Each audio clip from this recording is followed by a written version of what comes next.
What? 10 minutes to leave in like 12 minutes. Oh, All right, we better hurry. I have a half an hour. I have till. Yeah. I have a 1:30 I'm going to be late for. Oh, yeah. Well, that's not going to happen. Yeah, I know. That's why I told Sherry that's not going to happen.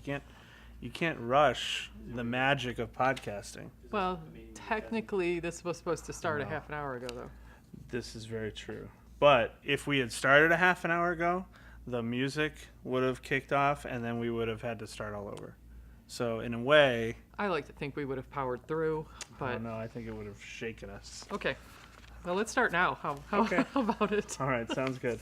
Hi, everybody. Welcome to the Big Idea Podcast. My name is Eric Bramlett. I am joined by Tammy Melchien. How you doing, Tammy? Fantastic. Awesome. Feeling a little rushed for time. Well, we're going to take our time. We're going to do Okay, what deep needs breath. to be done. All right. Even though, viewers at home may not be aware that, things are moving at a pretty fast pace around here. I think they know. Do you think they know? Chances are they feel the same way too right now. They might feel the same way. Only in the sense that they didn't have time to actually even watch this. But other than that, this is one heck of a series we have wrapping up our summer, and it's called Reasons. And so we've got 4 weeks to talk about 4 reasons. And Tammy, where are we headed with this big idea? I thought you were going to say we have about 4 weeks to get really, really smarter than we are right now. Right. Now we have a few more weeks than that. We need to do it. So in this series, we're going to be tackling some of the big questions. Is Jesus the only way? Why does God allow pain and suffering? Those kind of questions, things that are really easy to answer in 25 minutes. Right. But we're going to do our best to hopefully shed some light and some insight on some of those questions. And basically our hope for this series is that we help strengthen Christ followers, that they will come away going, you know what, there are good reasons for me believing what I believe. So on one hand, to strengthen people that are already following Jesus, and also maybe to encourage skeptics that they're not stupid if they think, I should consider this a little bit more. Mm-hmm. We're not under the illusions that we're going to answer every question. Right, right. But yet, if somebody is just really struggling with believing any of this, that they might go, you know what, there is actually some good rational thought behind some of this. It's worth considering. Yeah. I think, series like this that we've done through the years, they really hit a nerve with attenders. I remember someone from our small group, for her, a topic like this gave her the trust in the church to know that the church understands and allows for the opportunity to doubt, and to wrestle with tough questions. Exactly. Yeah. And I think, even just, however we end up coming out of this with regards to the content, the fact that we're willing to step into these topics makes a huge difference with our attenders, and really does I think sets us up for success in our small groups to be able to have these discussions. So in some ways we shouldn't feel like we have to get it done in 25, because it's really a long run that we're, apart. So yeah, much better. I just wanted to relieve you there, because you seemed a little nervous, or I don't know, overworked. Well, and there's a nuance in the series Big Idea, even if you look at, even when facing big questions that don't have easy answers, we can find solid reasons to move forward in faith. Mm-hmm. To acknowledge that, there are solid reasons, but at the end of the day, right, it is still faith. Yeah. And so, in our wrestling with faith and doubt, that's a part of it. Yeah, no, that's really good. All right, well, let's get started then with week 1. And the big question here is Jesus the only way? And then we just walk out and we say yes. And then we are done. And then it's like a 2-minute service. That was easy. Yeah. We sing some songs. Yeah, pretty easy. All right, good. Okay. Maybe a little bit more in depth than just that. All right, well, maybe we'll do a little more on that. Obviously, this is one of the most common objections to Christianity, and especially in our, pluralistic world, and that exclusivity claim can seem pretty offensive and arrogant, and so. It's probably one of the most common objections to Christianity. And, up front, we talk about, one of the reasons I think people will say that too is because they think that that's what leads to so much of the conflict in the world. You know, I mean, and you look at a lot of even the wars, the things that are going on right now have religious undertones to it. I mean, Right. certainly with ISIS and, Yep. you know, and in the history of the world, obviously Christianity has a negative face in that as well. And in some ways, I mean, we're going to acknowledge that. Yeah, that's true. That has, and so that it's no wonder that people are offended by this exclusive claim because they've seen some of the damage through history. Right. But the reality is there is no way around the fact that Jesus and the apostles were not religious pluralists. I mean, they weren't. And so in some ways, you know, we wrestled a little bit. We went ahead and stuck with what was on the calendar, but we wondered if we should do the Bible one first, you know, in this. But for anyone who accepts the authority of the Bible, and we're gonna kind of lay out what the Orthodox Christian viewpoint is in that. And part of the reason we're doing that is in this first message. I mean, what is so, and I think it's in here. Oh yeah, on the top of page 2. One of the things that is very stunning is that, like, the old stat we had, we're asking our researchers to look for updated, but the old stat we had from the last time we did this was that 70% of self-identified Christians don't believe that Jesus is the only way. Right. And, I mean, you're talking about, like, the core, Right. you know, truth at the center of Christianity, that 70% of self-identified Christians. And so, I mean, we feel like we need to take a little teaching moment Sure. here and say, if, you know, well, Jesus believed that. Right. You know, I Right. mean, he believed that about himself. Yeah. Yeah. Having a pick as you choose theology about Jesus can be a little bit dangerous, I would think. Yeah. But, you know, so I mean, I think it's going to call every person to have to, you know, step back and say, okay, do I believe what Jesus believed? You know, do I believe this? Do I believe this central truth? And just be honest with them, honest with themselves about it. But one thing that we hope to kind of bring this home with is the fact that we are saved through the sacrificial death of Jesus, the fact of grace and mercy. Unlike what we've seen, you know, in history, it should make Christ followers the most accepting, inclusive people on the face of the earth, because we understand that we are totally saved by grace. It is nothing of ourselves, and in some ways, you know, think of ourselves lower. Right. Absolutely. Well, and going into, you know, Jesus' teachings on those matters, you know, his goal was for us to be servants, not, Yeah. you know. Yeah. Well, where's the room for the skeptic in this, in terms of, like, you know, thinking in terms of struggling with these issues, or trying to figure out how to wrestle with this topic? I mean, are there things that we think in this early phase that we would hold on to, or do we not just kind of not know yet? I don't think we fully know yet. I mean, I think more than another map, we're going to really have to do the research and prep for this. But I do think, you know, in some ways, I feel like in this first message, we really are going to be. I would hope that the skeptic in the room would feel like, oh, they're not going after me. They're going after the ones who actually say they believe in Jesus right now. Right. And so almost that they feel the freedom to sit back and kind of watch this happen. Oh, that's good.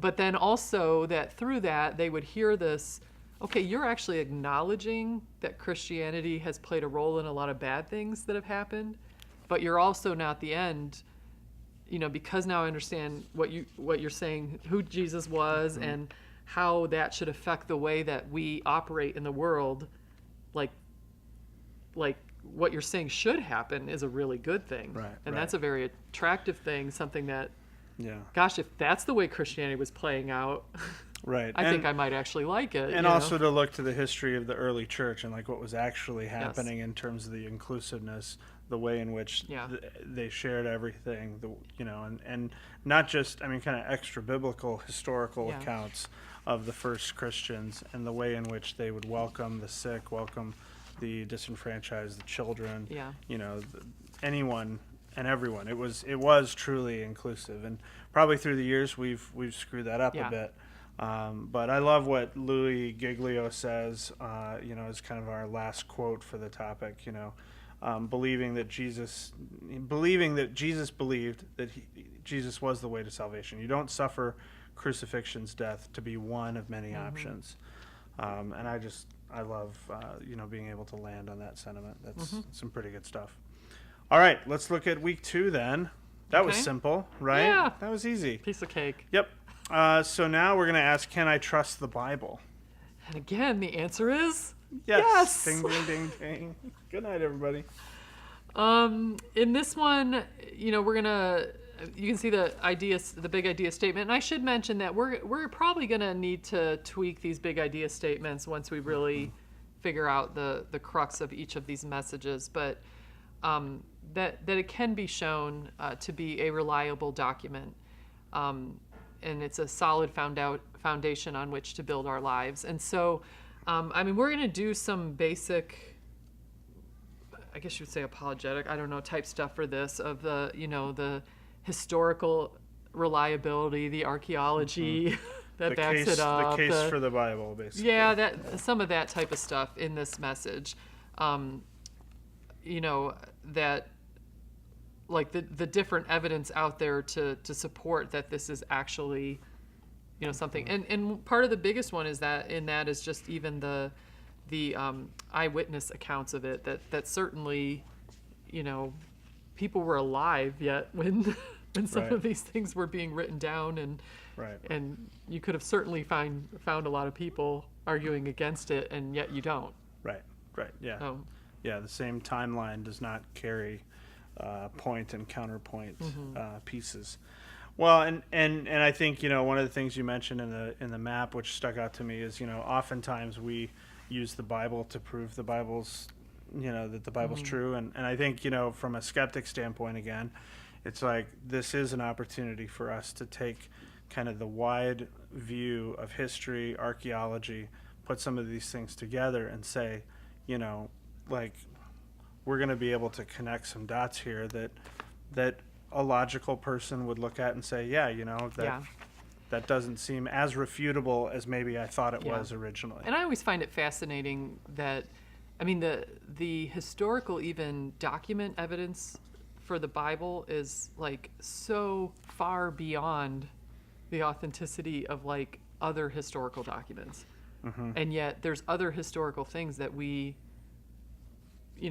take as fact and don't question them. Right. And they have like nowhere near right, the because amount they're presented within the construct of history as opposed to the construct of religion. Yeah. Oh, interesting. So, this is putting you on the spot a little bit, but Uh-oh. how does... Remember, I have 4 weeks to get I know. smarter. How does trusting the Bible, how does that help me? Like, where do I, what... The practicality of that? Yeah, just because I can go through this process. Yeah. I think it's the end of end of the big idea statement as a solid foundation on which to build our lives. Because I think if you can trust this, then you can look to it for the wisdom. You can trust it as a solid kind of guide for how you should live, how you should relate to people, how Sure. Yeah. So in a way, it's like if this has been a place where you're putting on the brakes, take a moment, take all of this in, and allow the truth of this, if it grabs you, to allow you to propel forward and actually invest in what the Bible has to say, knowing that it is true. All right, that sounds like a plan to me. That was a little bit easier to talk about, maybe just a little. This next one's going to be tough, though. I don't know. This one doesn't have a yes or no, it does. Which is kind of helpful. How could a good God allow evil and suffering? This is week 3. How could this be? Tammy. Right.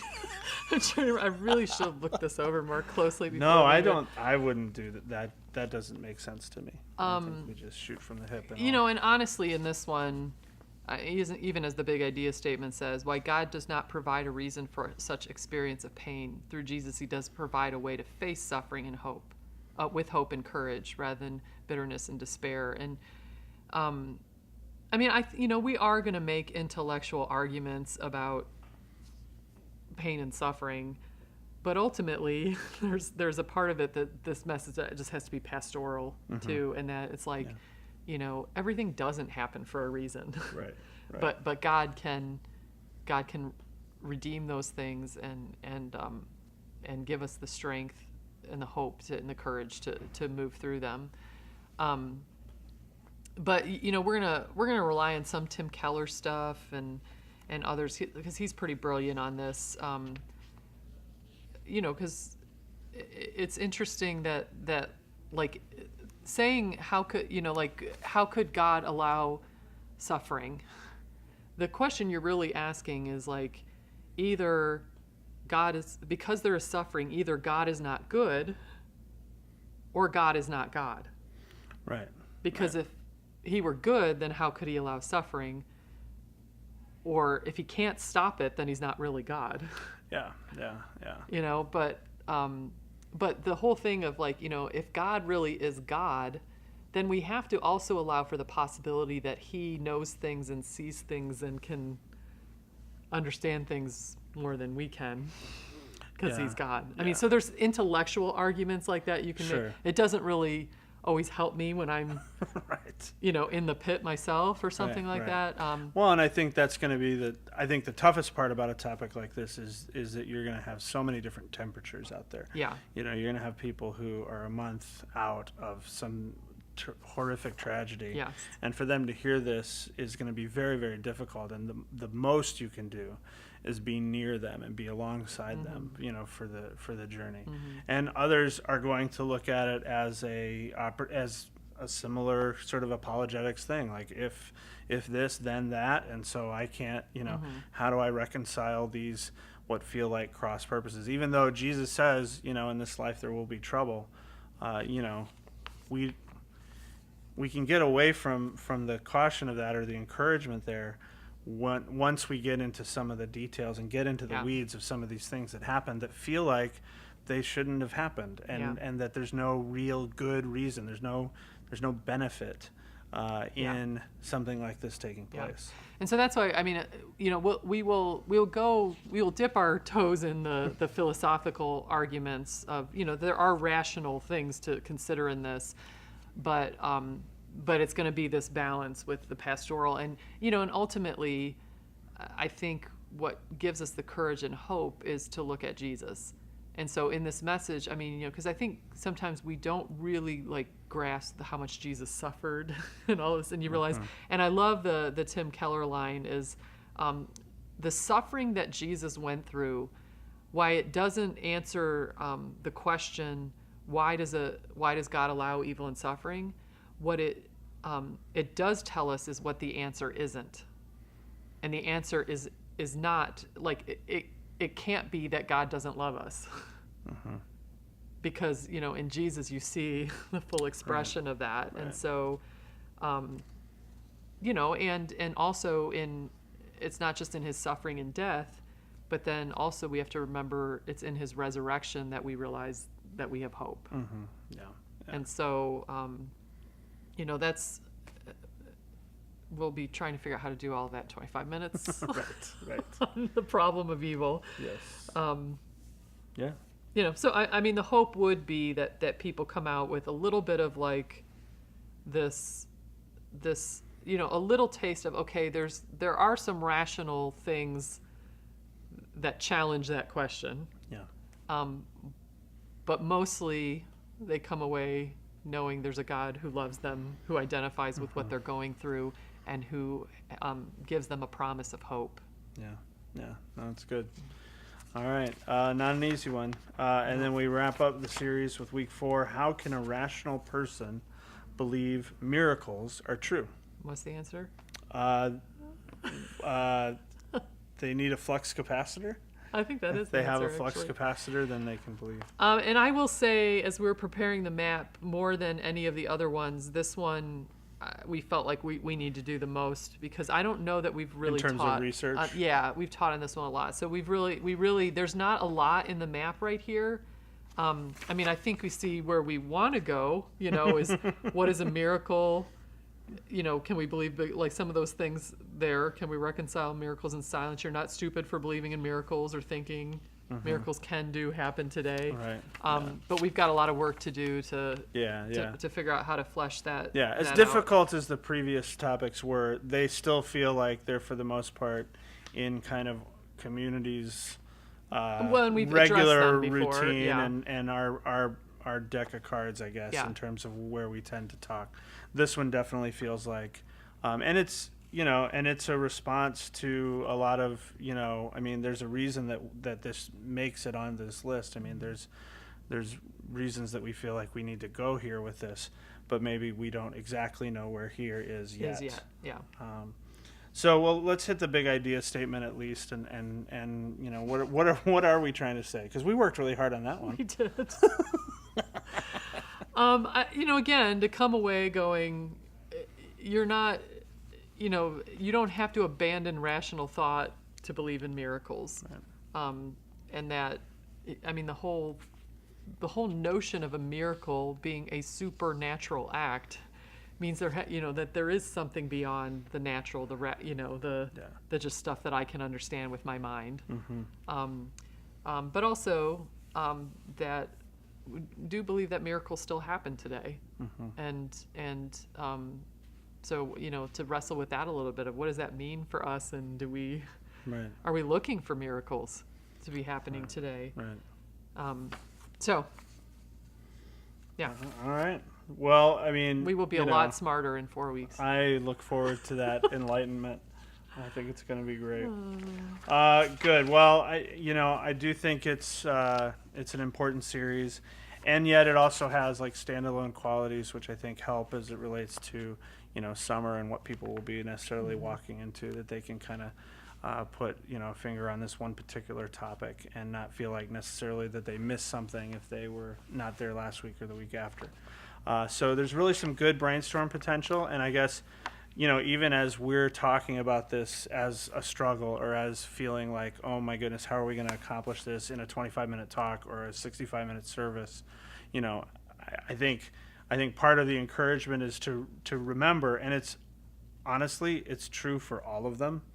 We just maybe feel it a little bit more with topics like this.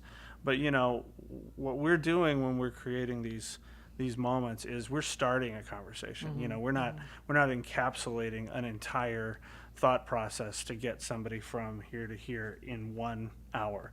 Everything that we're doing and all of our different large group and small group efforts are working together, to create a whole life experience.